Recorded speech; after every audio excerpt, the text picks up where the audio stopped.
안녕하세요. 차인유TV 박재선 원장입니다. 오늘은 각종 상처로 인해 생긴 피부 착색의 치료 방법에 대해서 알아보겠습니다.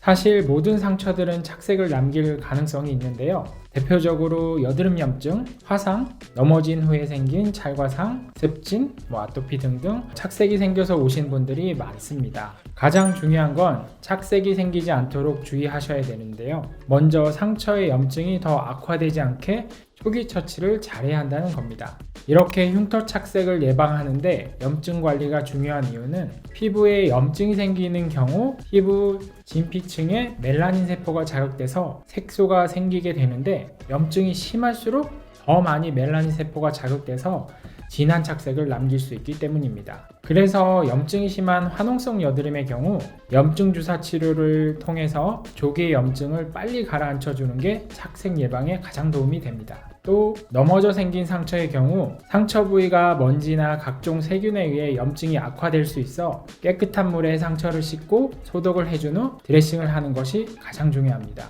화상의 경우도 시원한 꺼즈를 환부에 덧대어 충분한 쿨링을 한 후 소독을 통해 병변이 악화되는 것을 방지해야 착색이 심해지는 것을 방지할 수 있습니다. 따라서 착색 치료의 첫 단계는 착색의 원인이 되는 염증을 완화하시는 것이 제일 중요합니다. 하지만 이미 급성 염증 시기가 지난 착색의 경우는 레이저 토닝과 같이 적극적인 치료가 착색 제거를 좌우하게 됩니다. 대부분의 착색의 경우 2-3개월 정도가 지나면 자연적으로 흐려질 수 있지만 시간이 지나도 흐려지지 않고 남는 경우 레이저 치료를 추천드리고 있습니다. 보통 1-2주 간격으로 피코 토닝 혹은 알렉산더 레이저 토닝 5회 이상을 추천드리고 있으며 레이저 토닝에 추가로 멜라논 크림, 보통 하이드로퀴논이라고 하는데 이걸 같이 병행해서 사용하시면 더 좋은 결과를 볼 수 있습니다.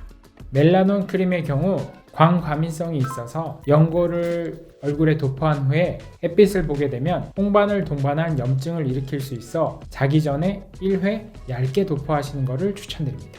흉터 착색도 치료가 가능하기 때문에 절대 포기하지 마시고 가까운 병원에 내원하셔서 레이저 토닝 혹은 멜라논 크림으로 치료하신다면 치료가 가능하고 무엇보다도 최초의 염증이나 상처가 생겼을 때 초기 치료를 어떻게 하느냐에 따라서 추후에 치료가 필요할 수도 있고 아닐 수도 있기 때문에 초기 대처를 잘하는 것이 가장 중요합니다.